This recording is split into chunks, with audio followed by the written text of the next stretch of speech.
Assalamualaikum warahmatullahi wabarakatuh. Kembali lagi dengan saya Ida dalam pembelajaran informatika. Kali ini kita akan membahas tentang fungsi perangkat keras. Kita review dulu materi sebelumnya. Masih ingat kan? Materi sebelumnya kita membahas tentang pengertian dan jenis-jenis perangkat keras. Masih ingat kalian apa itu perangkat keras? Oke, perangkat keras merupakan komponen komputer yang secara fisik dapat dilihat dan dapat dipegang ataupun dipindahkan. Minggu lalu kita udah membahas tentang bagian-bagian perangkat keras. Perangkat keras itu ada perangkat masukan, input device, perangkat pemproses, process device, perangkat keluaran, output device, dan ada perangkat penyimpanan, perangkat jaringan, dan internet.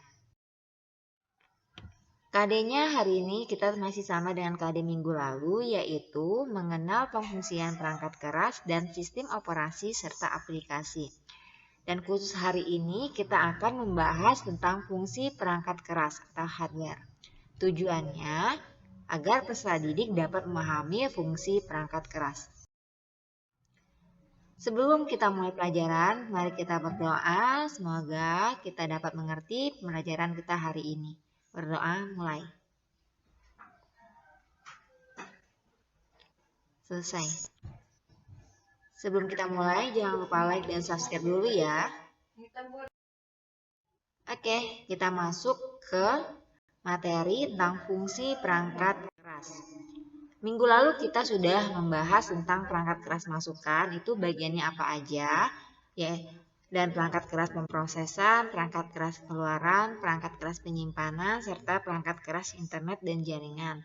Nah, perangkat keras masukan itu ada keyboard, ada mouse, ada joystick, ada scanner, ada mikrofon, ada webcam, dan pemindai biometrik, beserta berbagai jenis sensor. Nah, yang pertama yaitu perangkat masukan. Perangkat masukan yang pertama ada keyboard. Keyboard adalah sebuah perangkat keras atau hardware pada komputer yang berfungsi sebagai alat untuk input data berupa huruf, angka, dan simbol. Nah, gambarnya seperti ini. Kalian udah sering lihat kan keyboard yang seperti ini? Nah, di sini ada bagian-bagian keyboard. Yang pertama ada huruf, angka, dan tanda baca. Ini yang bagian ini, yang pertama. Ya, yang tombol keyboard yang ini bagian pertama. Dia ada huruf, ada angka, dan ada tanda baca. Yang kedua ada tombol fungsi. Nah, tombol fungsi ini ada F1 sampai F5. Terus tombol yang ketiga ada tombol penggerakan kursor di bawah sini, ya, atau kursor movement. Terus yang keempat ada tombol angka atau tanda baca yang berfungsi sebagai kalkulator. Nah, nanti kita aktifkan dulu nomor clock-nya, ya.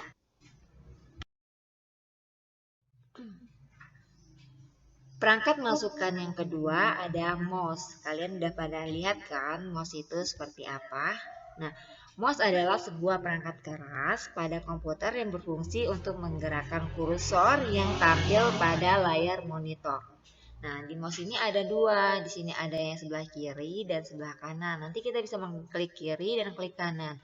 Terus di tengah-tengahnya ada roll untuk menggeserkan ke atas ke bawah, ya, atau membesarkan dan mengecilkan. Perangkat masukan yang berikutnya ada joystick. Joystick adalah alat input komputer yang berwujud tuas atau tongkat dan dapat digerakkan ke segala arah. Bisa digunakan dalam permainan games. Ini ya contohnya, ada lagi yang stick untuk PS juga. Buat kalian yang sering main game pasti udah tahu kan? Perangkat masukan yang berikutnya adalah mikrofon. Mikrofon adalah perangkat komputer yang digunakan untuk memberi input berupa suara ke dalam komputer. Nih, jenis yang lainnya masih banyak tergantung model-modelnya ya. Perangkat masukan yang berikutnya ada scanner. Scanner adalah alat elektronik yang memiliki fungsi dasar sebagai penggandaan berkas. Penggunaannya untuk kemudian dikonversikan dan disimpan dalam bentuk digital. Nah, contohnya seperti gambar di sebelahnya. Silakan lihat, di sekolah juga ada contoh scanner. Terus masukan yang berikutnya ada webcam. Webcam ini adalah perangkat yang berupa sebuah kamera digital yang dihubungkan ke komputer atau laptop. Perangkat masukan yang berikutnya ada pemindai biotik. Nah, contohnya ada di sebelah kanan. Nah, pemindai biometrik adalah teknologi yang menggunakan bagian tubuh manusia yang mempunyai ciri unik sebagai pengenal. Nah, ada fingerprint ya untuk melihat sidik jari. Kalau kalian ke sekolah ada lihat di depan TU itu absen guru udah pakai fingerprint. Terus ada juga yang pemindai mata ya.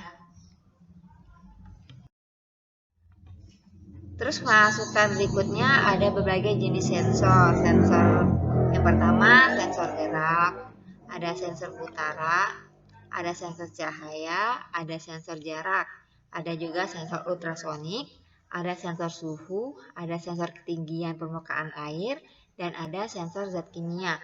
Masih ada lagi sensor lain-lainnya. Silakan kalian cari nanti kalau kalian penasaran. Kita masuk ke perangkat pemrosesan. Di sini ada CPU atau Central Processing Unit. Contohnya seperti di gambar, ya. CPU ini dikenal dengan mikroprosesor atau prosesor. Dapat dikatakan sebagai bagian terpenting dari komputer karena merupakan otak dari komputer. Kalau nggak ada otaknya, berarti komputernya nggak bisa jalan. CPU itu sendiri ada ya, control unit dan ALU. Nah, control unit itu merupakan bagian dari prosesor yang mengatur jalannya program. Sedangkan kalau ALU memiliki tugas untuk melakukan operasi aritmatika dan operasi logika berdasarkan instruksi yang ditentukan.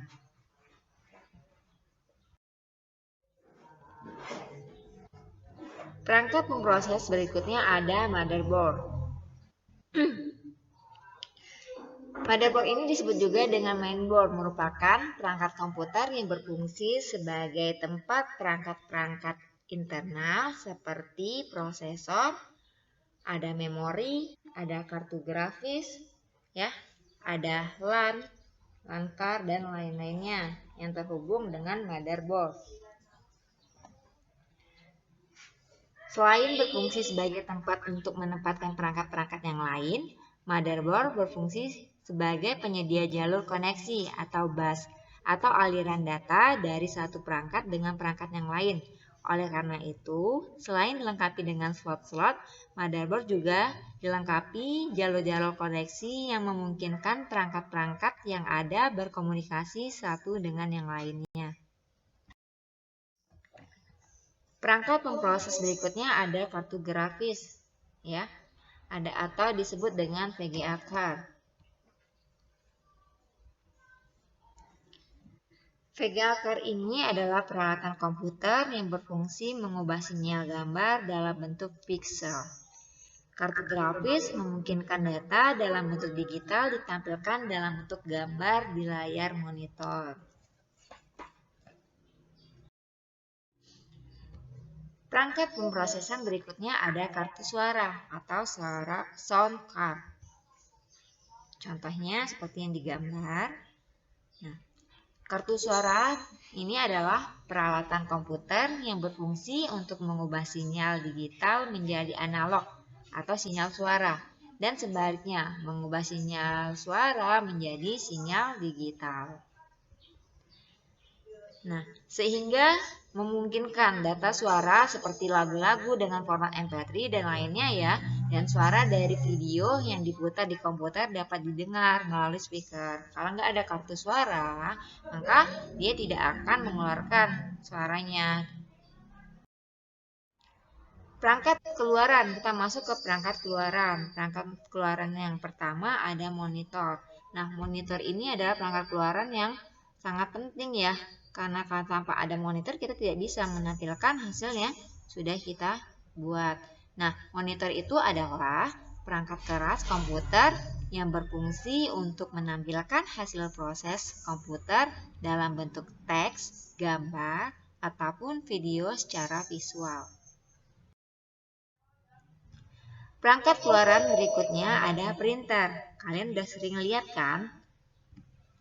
Nah, printer itu adalah perangkat yang menampilkan data dalam bentuk cetakan, baik berupa teks maupun gambar atau grafis di atas kertas. Perangkat keluaran yang berikutnya adalah speaker. Ini contoh salah satunya.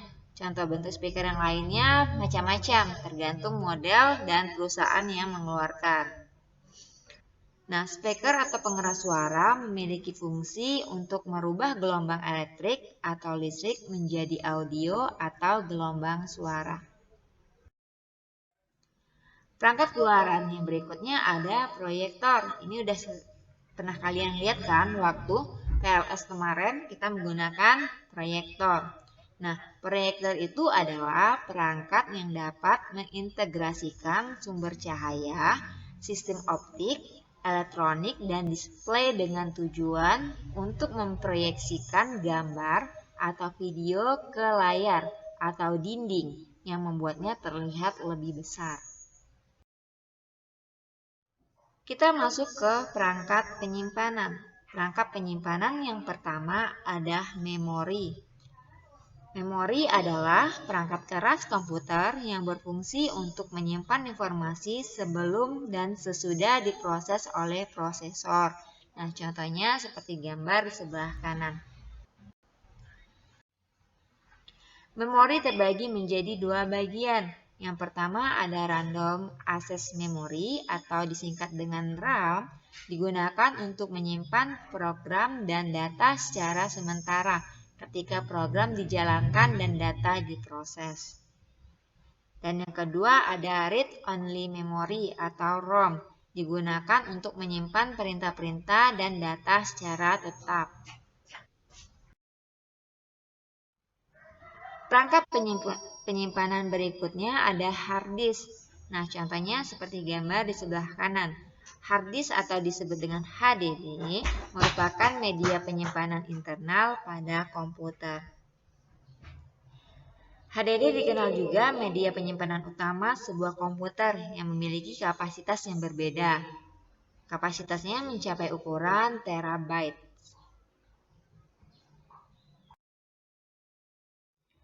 Perangkat penyimpanan berikutnya ada flash drive atau sering kita sebut dengan flash disk ya. Flash drive yang dikenal juga dengan flash disk adalah media penyimpanan magnetik yang bersifat eksternal. Flash disk memiliki ukuran yang berbeda-beda, mulai ukuran terkecil mega sampai ke tera, yang mungkin akan berkembang lagi sesuai dengan perkembangan zaman dan keluaran-keluaran berikutnya.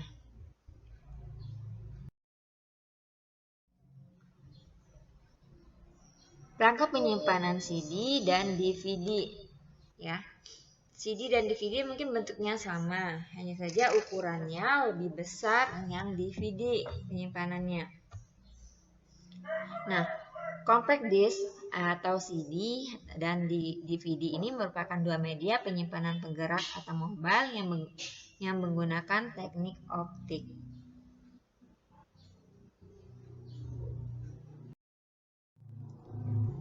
Kita masuk ke perangkat internet atau jaringan. Yang pertama ada modem. Nah, kalian udah pernah lihat kan? Mungkin di rumah kalian udah ada, di sekolah juga udah ada ya. Nah, modem itu merupakan singkatan dari modulator dan demodulator. Modulator berfungsi merubah sinyal informasi ke sinyal pembawa dan siap untuk dikirimkan. Sedangkan demodulator adalah bagian yang memisahkan sinyal informasi dari sinyal pembawa yang diterima sehingga informasi dapat diterima dengan baik. Perangkat internet dan jaringan yang kedua adalah LAN card. Contohnya, lihat pada gambar. Nah, kartu jaringan atau LAN card adalah sebuah perangkat keras antarmuka dalam jaringan komputer untuk menghubungkan komputer dengan jaringan internet menggunakan kabel LAN.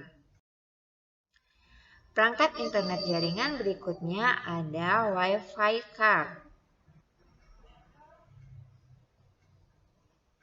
Wi-Fi card adalah kartu elektronik yang digunakan agar komputer dapat menangkap sinyal Wi-Fi dari sebuah jaringan Wi-Fi.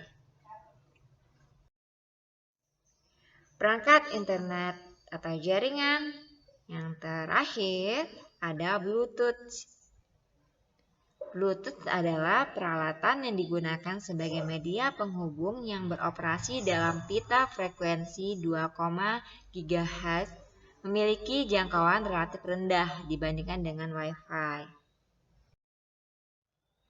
Oke, sekian pertemuan kita hari ini tentang fungsi perangkat keras. Untuk menambah wawasan kalian, silakan kalian baca lagi buku-buku informatikanya.